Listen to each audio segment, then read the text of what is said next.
Muy bien, pues muchas gracias por asistir a nuestra conferencia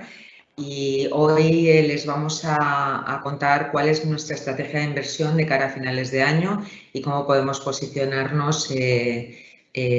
para el año que viene en las carteras de inversión. Entonces, me van a permitir que les muestre un resumen de dónde estamos. Es un esquema que ya les hemos mostrado en la anterior presentación que hizo nuestra economista jefe Alicia Coronil, pero que resume muy bien hoy más que nunca cuál es la situación actual y qué podemos esperar también de cara a los mercados financieros. Tras el inicio de la pandemia y todos los meses que hemos tenido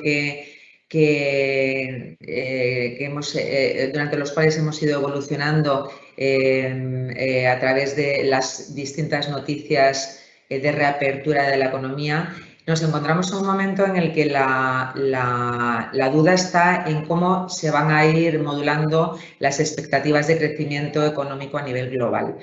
Hoy más que nunca, cuando llevamos unos días que la presencia de una nueva variante sobre el COVID está influyendo de una manera importante no solo en la evolución de la confianza del consumidor, sino también de la evolución de los mercados financieros. Por lo tanto, nos encontramos en un momento, como digo, que es importante reevaluar las expectativas de crecimiento económico a nivel global, en un momento en el que los principales organismos internacionales están actualizando esas previsiones a la baja, de cara a un primer trimestre del 2022 que se nos presenta muy incierto. Todo ello acompañado de unas políticas monetarias y económicas por parte de los agentes económicos en donde hay una falta de visibilidad, sobre todo por parte de las políticas monetarias, por parte de los bancos centrales, donde hemos conocido recientemente que el Banco Central Europeo, por ejemplo, va a seguir con unas políticas más expansivas y, sin embargo, estamos empezando a tener noticias por parte de la Reserva Federal estadounidense en el sentido de que podrían acelerar la reducción de compras de activos y que, por lo tanto, estuviéramos más cerca de unas políticas menos expansivas y también, por lo tanto, de las futuras posibles subidas de tipos. Todo esto en un entorno, como saben ustedes, donde tras el inicio de la pandemia y los desequilibrios que se han generado en las cadenas de valor,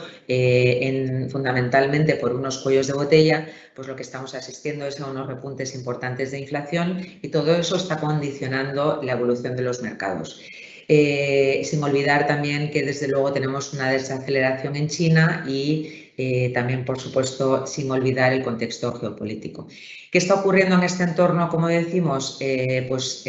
al haber tenido ese desequilibrio, se está viendo la necesidad de reconstruir los inventarios, puesto que habíamos tenido una bajada de inventarios por falta de producción.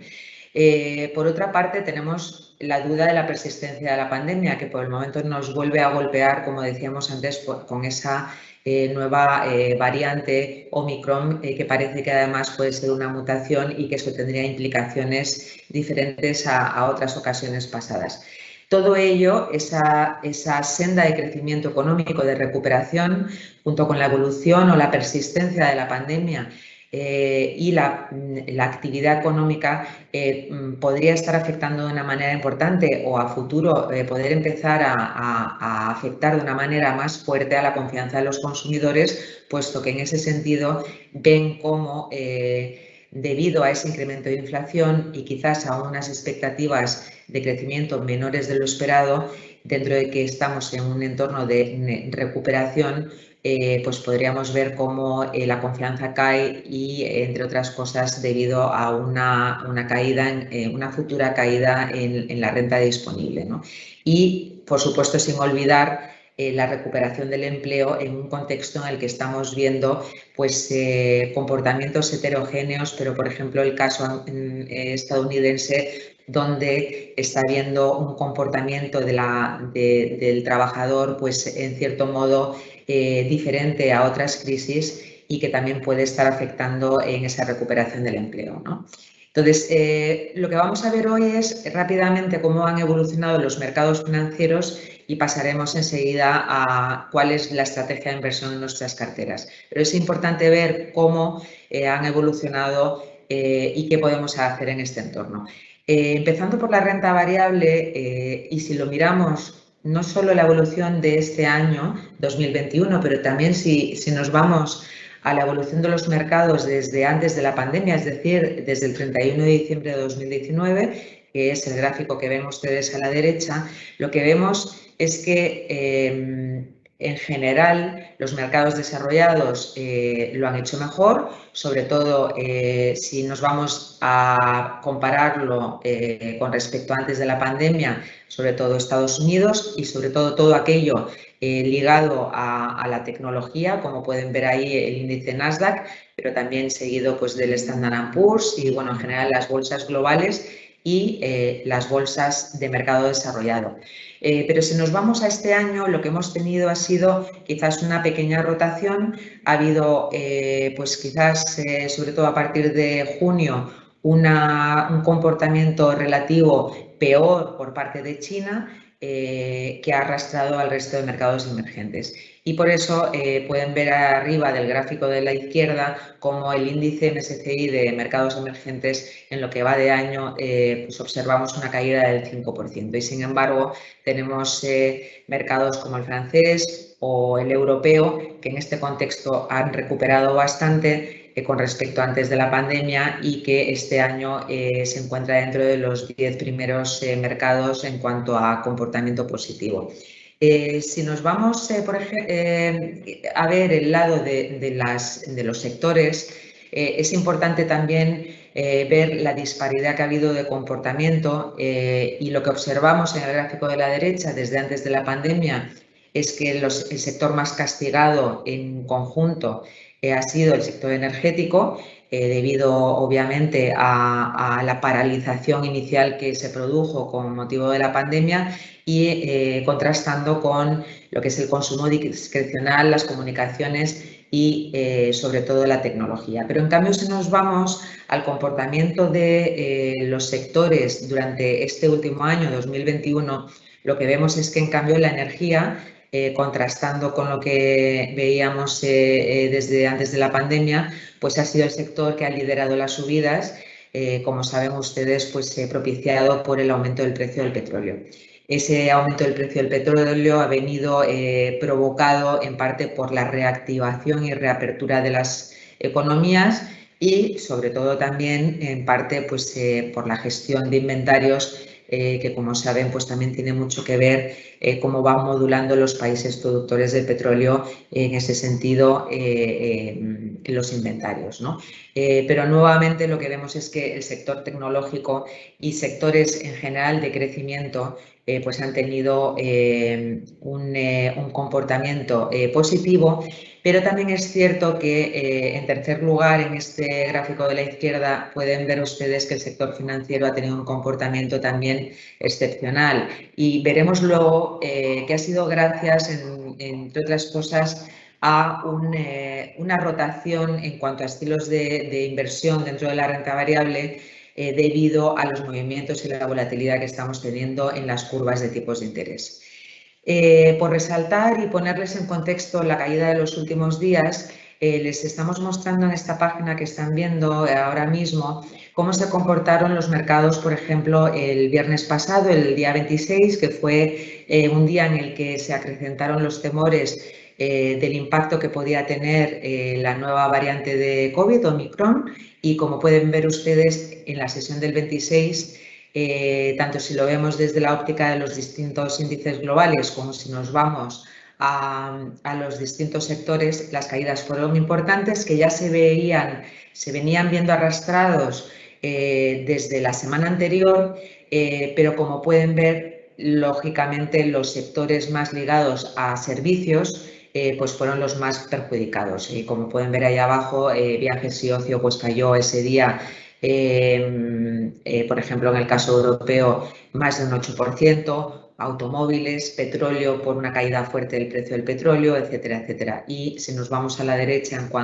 en cuanto a índices globales, pues bueno, índices que quizás lo habían hecho mejor en los últimos meses y que además están más ligados a un componente cíclico y a un componente de consumo, pues lo acusaron más, ¿no? Esto tiene que ver con lo que comentábamos antes en cuanto a los estilos de inversión. Como saben ustedes, la renta variable se puede catalogar entre growth y value. Growth, pues aquellos sectores con crecimiento y que por lo tanto pues necesitan de unas expectativas de crecimiento a más largo plazo percibidas por parte del inversor para que el valor siga subiendo, y además a ese sesgo de inversión o de tipo de sector o compañía le afecta negativamente cuando los tipos de interés a largo plazo suben, porque en ese sentido las valoraciones se ven afectadas por tener que descontar los flujos futuros de ese crecimiento esperado a largo plazo por esos mayores tipos de interés. En cambio, en el sesgo value lo que tenemos son compañías y sectores más maduros, con un crecimiento más estable y más de largo plazo, menos apalancadas, y que por lo tanto al valorarlas el inversor a esa valoración, a esos flujos, no les afecta tanto ese impacto de un aumento en los tipos de interés a largo plazo. Lo que tenemos en este gráfico es interesante de ver porque estamos asistiendo este año a una rotación importante, pero además con volatilidad, porque como ven a principios de año la línea negra que representa la pendiente de la curva pues repuntó muchísimo. A partir de ahí se relajó, volvió a repuntar y ahora estamos teniendo otra vez una relajación de la pendiente de la curva, que significa que lo que estamos teniendo es una relajación en los tipos a largo más acusada que los tipos a corto, o incluso repuntes a tipos a corto. Esto lo estamos observando en este caso para este gráfico, en concreto en el caso americano. Las otras líneas son el comportamiento de la bolsa, y aparte de compararlo con la línea naranja, que es, la línea terracota, que es más roja, que es el índice MSCI global, también les hemos mostrado la línea naranja, que es el MSCI de componente de sesgo growth, y el MSCI de componente value, que es la línea azul. Y lo que se observa, lógicamente, es que cuando esa pendiente de la curva se aplana, es decir, los tipos a largo en relativo ceden más que los tipos a corto, el sesgo value se comporta mejor. Y en la situación contraria, es decir, cuando la pendiente se positiviza, pues lo que tenemos es un comportamiento, perdón, lo he dicho al revés, cuando la pendiente se positiviza tenemos un comportamiento mejor del value, y al contrario cuando se aplana del growth. Lo que estamos viendo es una rotación importante, como decía, y eso lo que implica es unos comportamientos muy heterogéneos, y que además nos lleva a esa falta de visibilidad que comentábamos antes en cuanto al futuro de lo que podemos esperar de las políticas monetarias, y por eso ahora mismo el mercado está con esas variaciones tan importantes. Si nos vamos a la evolución de la renta fija, y es importante tenerlo en cuenta para ese comportamiento de renta variable, como veíamos antes observando la pendiente de la curva, y que además nos va a condicionar a futuro en dónde podemos invertir. Nuevamente lo que vemos en los gráficos de abajo, que son las curvas de tipos tanto en dólar a la izquierda y en euros a la derecha a distintas fechas, como la línea terracota o roja o granate, que es la más reciente, que es a cierre de ayer. Pues bueno, en el caso de Estados Unidos se ha colocado en la parte larga de la curva por debajo incluso de lo que habíamos alcanzado anteriormente en el mes de octubre, por ejemplo. En Europa se ha relajado totalmente otra vez. ¿Qué nos está diciendo estos movimientos? Pues que los recientes comentarios por parte de la Reserva Federal Americana, que han sido, como decía antes, de retirar quizás más rápidamente esos estímulos monetarios y que, por lo tanto, podemos estimar que las políticas monetarias empezarán a ser algo menos expansivas o incluso un poquito más restrictivas antes de lo que se pensaba anteriormente, pues está haciendo que la curva se aplane, ¿no? Como decíamos antes. ¿Se aplana por qué? Porque el mercado espera un repunte de los tipos a corto y, sin embargo, un enfriamiento de la economía a largo plazo. Por lo tanto, al final, lo que tenemos y la conclusión que podemos sacar de todo esto es insistiendo en la falta de visibilidad en cuanto al futuro de dónde pueden estar las curvas y dónde pueden estar las pendientes. Lo que sí que está claro es que dentro de unos meses lo que tendremos es unas curvas en unos niveles superiores, es decir, unos tipos a lo largo de la curva a unos niveles superiores, unos tipos más altos, que no tiene por qué producirse, acompañarse de unas subidas de tipos fuertes en los tipos oficiales, porque si no se enfriaría demasiado la economía, pero que sí que la curva debería ir reflejando, y ya de hecho lo había empezado a hacer, ese entorno de una inflación que parece que empieza a ser más persistente e incluso algunos miembros de los principales bancos centrales han declarado que podría empezar a tener parte de componente algo más estructural, ¿no? ¿Cómo reaccionó la renta fija el otro día? Cuando se empezó a ver que una nueva variante del coronavirus podría provocar mayores restricciones a la movilidad, mayor enfriamiento de la economía, pues lo vimos a la izquierda, como decíamos antes, bajada de las rentabilidades de los bonos y, muy importante, en el gráfico de la derecha, una relajación de las expectativas de inflación. Que esto es la consecuencia de lo anterior, pero que también provoca, a su vez, pues, un mayor riesgo de enfriamiento de la economía y también de empeoramiento de la confianza, ¿no? ¿Qué está haciendo en este contexto el crédito, es decir, la renta fija privada? Pues lo que estamos observando es un repunte en los diferenciales de tipos con respecto a las curvas gobierno. Hasta hace bien poco pueden observar, tanto en el segmento de alto rendimiento de high yield como en el segmento de grado de inversión de investment grade, a la izquierda y a la derecha respectivamente, que más o menos los diferenciales se habían mantenido estables. ¿Qué ha ocurrido en las últimas semanas o un par de meses? Que ya en el segmento de grado de inversión empezamos a ver cómo la curva euro, que es la línea negra, pues empezaba a descontar unos diferenciales mayores, porque a mayor expectativa de curvas más arriba, en términos absolutos, los tipos de interés a largo plazo en Europa, en euro, están muy bajos y no compensan al inversor, y por lo tanto pues no tiene sentido, ante un pequeño riesgo de aumento de tasas de quiebra, pues estar en unos bonos que ofrecen unas rentabilidades prácticamente nulas. Eso se veía más retardado en la curva roja, que es la que cotiza los diferenciales del crédito de grado de inversión en dólares. Pero lo que se ha observado recientemente es que no solo hemos visto un repunte fuerte en ese sentido, sino que la parte de alto rendimiento de high yield ha empezado a repuntar. Y esto, aparte de unas connotaciones técnicas por una mayor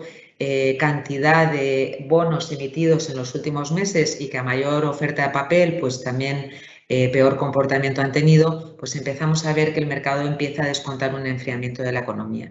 Por lo tanto,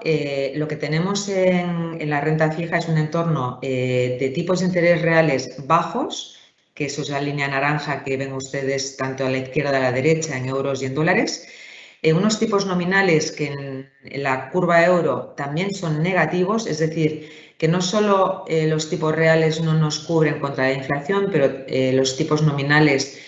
tampoco nos dan una rentabilidad positiva. Y en Estados Unidos, unos tipos nominales que sí que están en positivo y que por lo tanto son algo más atractivos, pero unos tipos reales que con ese descenso de las expectativas de inflación pues han repuntado un poco y que por lo tanto empezarían a ir enfriando un poquito la economía y por lo tanto reflejando una reacción del mercado ante ese entorno de mayores presiones inflacionistas. El gráfico de arriba a la derecha simplemente refleja pues, ese repunte en los tipos reales en el largo plazo, que ya se empieza a observar, es otra manera de verlo a través de los gráficos. Por lo tanto, ¿qué podemos hacer en nuestras carteras de renta fija?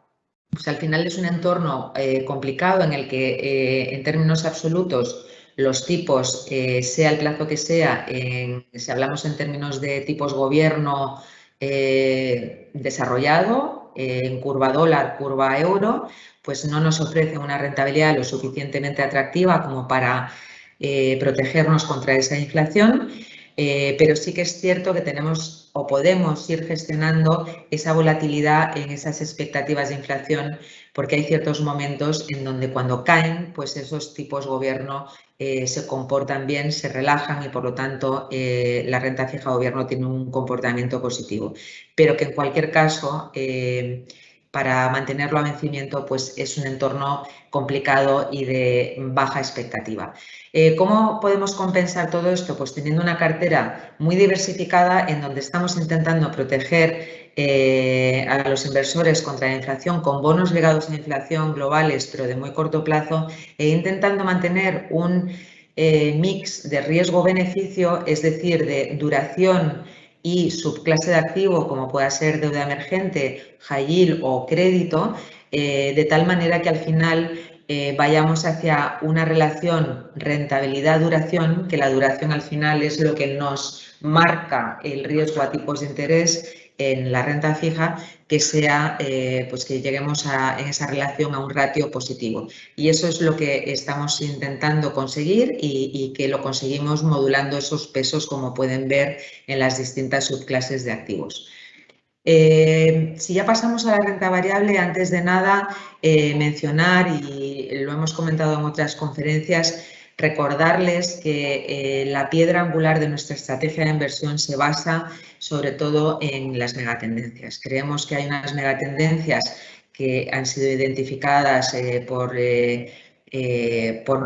nuestra casa desde el punto de vista macroeconómico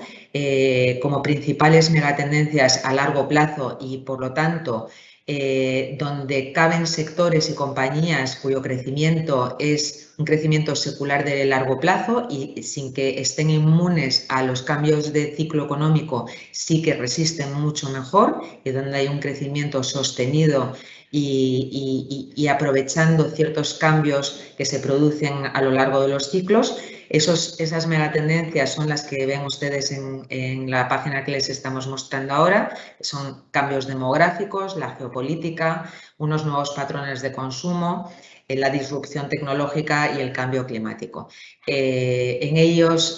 estas megatendencias, pues existen distintas temáticas que también las tenemos identificadas, ya se lo hemos comentado en otras ocasiones, y que son donde queremos estar y que deben formar parte de nuestro núcleo duro de la cartera como núcleo resistente, como digo, a la volatilidad de esa incertidumbre que estamos viviendo en cuanto a la senda de crecimiento o de recuperación que podemos tener a partir de ahora. Por lo tanto, nuestra cartera de renta variable, en ese sentido, como decía, tenemos una parte que es central de megatendencias, donde tenemos casi un 60% de nuestra inversión sobre el total de nuestra renta variable y donde entran temáticas también como las infraestructuras,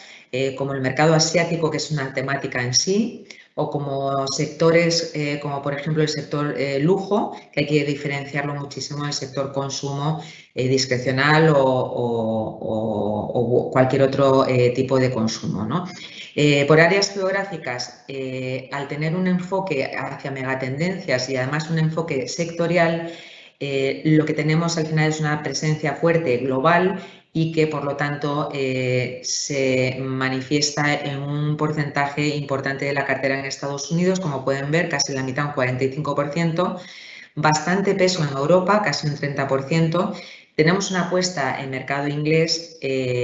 por un motivo fundamentalmente sectorial y de valoración.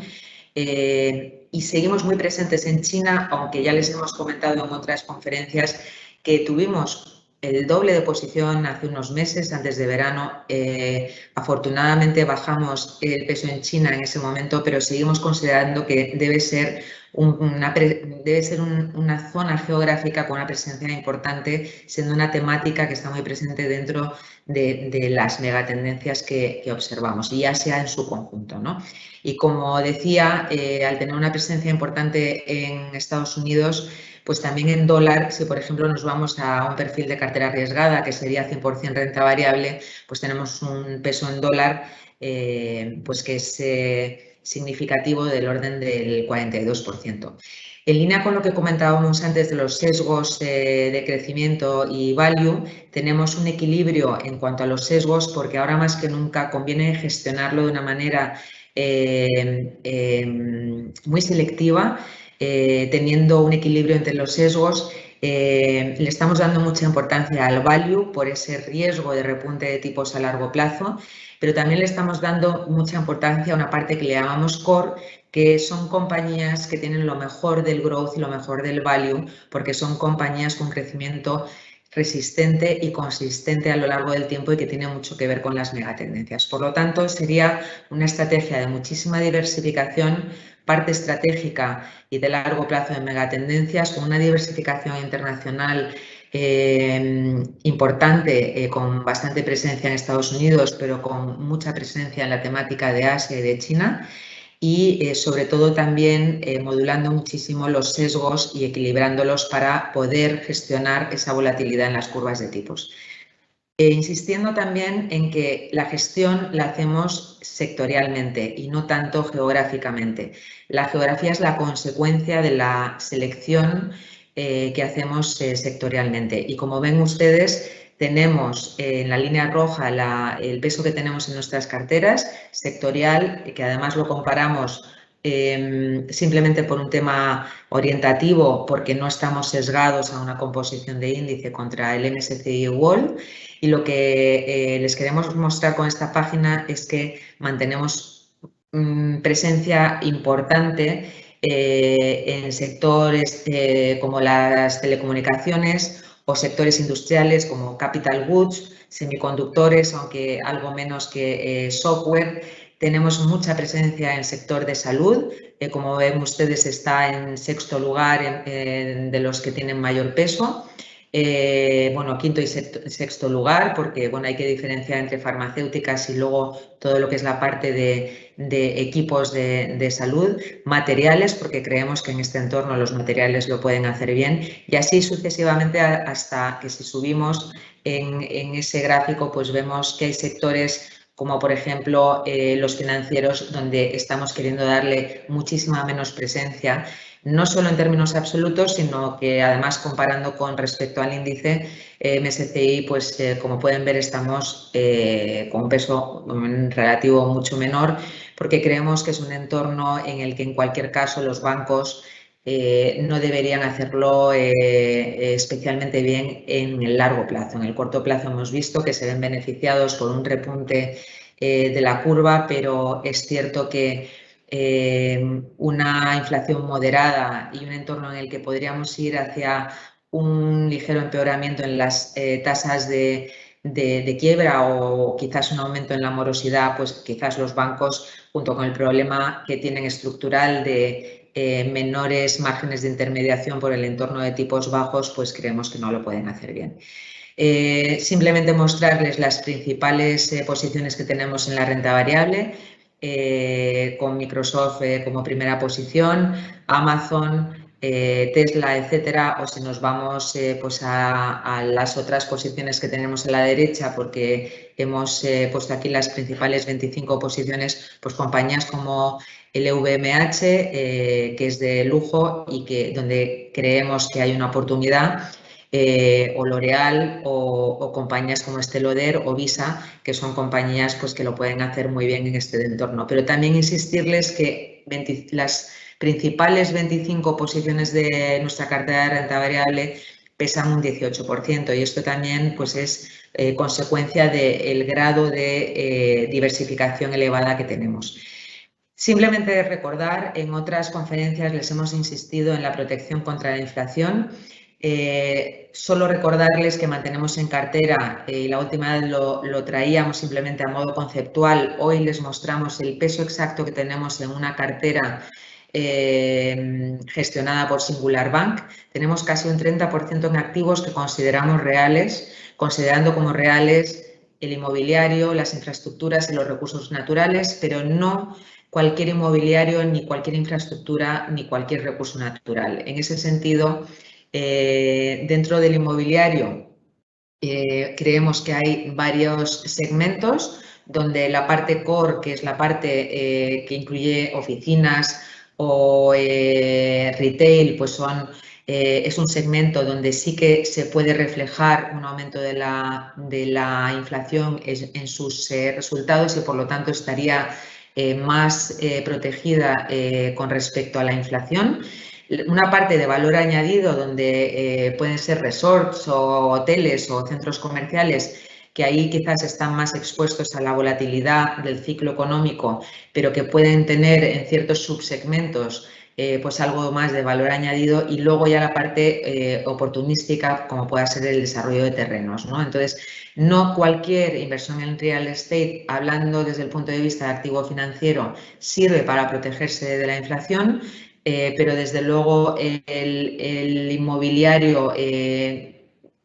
visto en términos de ladrillo, pues quizás puede ser uno de los activos reales por excelencia, ¿no? Si volvemos a los activos reales, otro de los que compone nuestra estructura de protección frente a la inflación, las infraestructuras, les hemos hablado muchísimo en el pasado. Simplemente comentarles que son compañías que están muy presentes en el transporte, en las utilities, en ciertos segmentos de las comunicaciones, en lo que es la vida económica, pero también en la vida social, como puedan ser pues, instalaciones educativas, como les mostramos ahí, o hospitales, etcétera, como un uso público, y que lo que hacen es ayudar pues, a llevar quizás ciertos productos hacia el área de servicios o ciertos recursos naturales hacia el área pues, de producción y de consumo final. Pero muchos de ellos tienen unos entornos monopolísticos y además, en general, una regulación que les permite en muchos casos ajustar los precios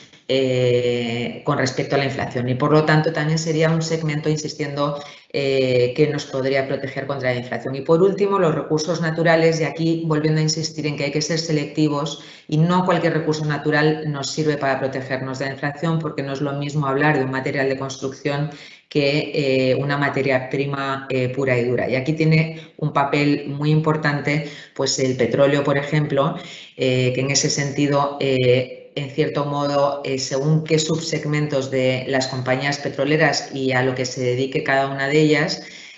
pues nos pueden proteger contra la inflación. El upstream, que es la parte de exploración y producción, es la pura materia prima, y en ese sentido, si tenemos un entorno inflacionista, podría protegernos. De hecho, en el entorno actual también ha sido el factor o uno de los factores que ha propiciado el repunte de inflación. El midstream podría ir en cambio más a la parte de infraestructuras, porque es fundamentalmente el transporte de energía. Y quizás el downstream, que es la parte de refino y marketing, pues ahí veríamos quizás menos protección contra la inflación.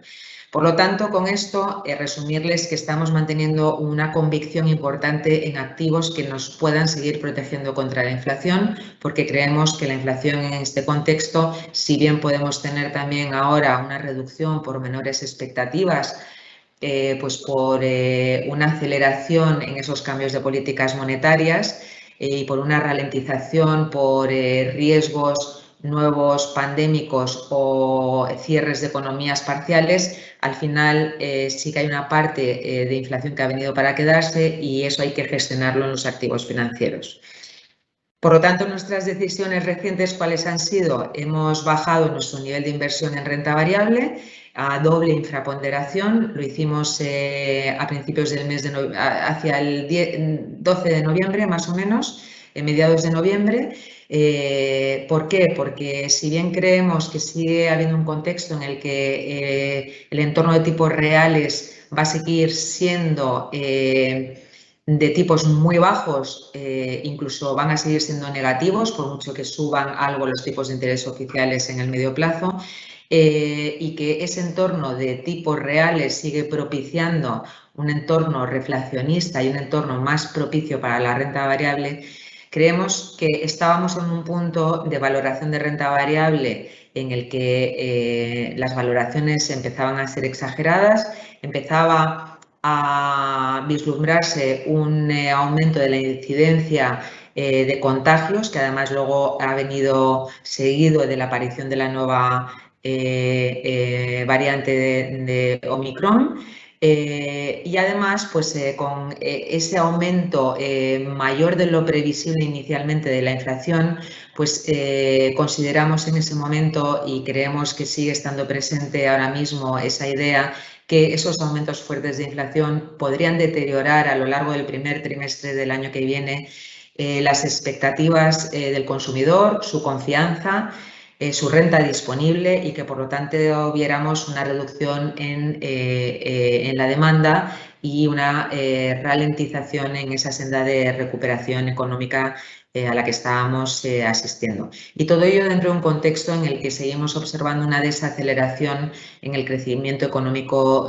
chino, y que por lo tanto eso nos puede afectar de una manera importante. Por lo tanto, consideramos, como digo, a mediados de noviembre que era importante bajar a infraponderar, doble infraponderación. En ese sentido, el mercado ahora mismo nos está dando un poco la razón, porque estamos asistiendo a una volatilidad importante. En renta fija, absoluta falta de visibilidad, y eso nos hace seguir bajando la duración. Ahora mismo tenemos una duración de 2 en la cartera, y con una posición en crédito, pues que al final es o bien crédito de muy alta calidad crediticia o bien crédito de alto rendimiento pero de muy corto plazo, que nos permite capturar algo de rentabilidad y que nos compense el entorno actual. Se resumiría en esta página que ven ustedes aquí, donde le damos un especial sitio importante, una presencia importante en las carteras a los materiales preciosos, como pueda ser el oro, porque creemos que nos protege también de la inflación. Tenemos en según qué vehículos de inversión un 9% en oro. Nos protege contra inflación, pero nos descorrelaciona también en momentos de aumento de volatilidad. Perfil cauto en renta fija, infraponderación táctica en renta variable, esperando a unas valoraciones más bajas para volver a entrar, porque creemos que de fondo el mercado sigue siendo un mercado en el que el contexto de tipos reales negativos o bajos va a seguir siendo propicio para la renta variable en relativo a la renta fija, y con un entorno de una presencia en dólar que, si bien lo tenemos ligeramente infraponderado, pues con una presencia en términos absolutos significativa, como veíamos antes, en una cartera 100% renta variable de un 42%, ¿no? Y todo ello sin olvidar la parte más importante, que es que mantenemos un 60% en megatendencias y temáticas como infraestructuras, sector lujo o Asia, que nos protegen en cierto modo de esa volatilidad en las reacciones sectoriales que puedan tener compañías que no están tan expuestas a esas megatendencias, ¿no? Por lo tanto, ¿cuál es la balanza para la renta variable? Que incrementaríamos, porque a la derecha lo que pesa menos ahora mismo y que ha sido el motivo por el cual nos hemos colocado en infraponderar, pues en cuanto viéramos que los riesgos se atenúan un poco, tendríamos que volver a valorar que seguimos sin tener seguimos sin tener alternativa en el mercado de renta fija, y que hay un exceso de liquidez, que los bancos centrales, si bien están actuando y están empezando a tornarse menos expansivos, están presentes y modulando la liquidez del mercado, y con un entorno de tipos reales que, como digo, es propicio para que los activos financieros sigan revalorizándose de una manera pues quizás consistente en el medio plazo, ¿no? Por lo tanto, a vigilar en el corto y medio plazo, y de cara, por supuesto, al inicio del año que viene, esa persistencia de la pandemia, la evolución en las nuevas tandas de vacunación que estamos teniendo, la desaceleración en China que comentábamos, ese significativo repunte de la inflación global, que sigue condicionando, junto con la evolución de la pandemia, ciertos shocks de oferta por esos desequilibrios en las cadenas de valor. El observar cómo evoluciona el precio del petróleo, que como saben ha disminuido en los últimos días de una manera importante con los últimos acontecimientos, y todo ello sin olvidar las tensiones geopolíticas, que podría ser uno de los riesgos que surgieran con más fuerza el año que viene y que por lo tanto hay que tenerlos bien presentes. Por supuesto, en la medida en la que la vacunación siga adelante, cada vez los efectos del coronavirus, incluso de las nuevas variantes como la actual, pues deberían ser cada vez más leves, y por lo tanto deberíamos seguir asistiendo poco a poco a una reapertura de la economía global de una manera paulatina y que nos haga normalizar esas cadenas de valor y por lo tanto disminuir esos shocks de oferta a los que estamos asistiendo. Y todo ello, pues recordando que hemos insistido en otras conferencias que es muy importante la aplicación de los planes de recuperación, como pueda ser el europeo o los planes de infraestructuras en Estados Unidos. Por lo tanto, como conclusión, megatendencias con crecimiento a largo plazo que nos hacen que una parte de nuestra cartera sea consistente y siga con un comportamiento positivo y consistente a lo largo de la volatilidad del ciclo, con una protección importante contra la inflación, como hemos visto, con una búsqueda de rentabilidad real positiva en renta fija, haciendo un mix de rentabilidad-riesgo a través de las subclases de activos lo suficientemente equilibrado como para que no nos detraiga rentabilidad y que nos aporte algo de rentabilidad positiva en ese sentido. Y, por supuesto, preparados para volver a incrementar renta variable después de nuestro último movimiento a mediados de noviembre de bajada, para volvernos a colocar en renta variable en niveles más neutrales cuando veamos que son lo suficientemente atractivos como para volver a entrar.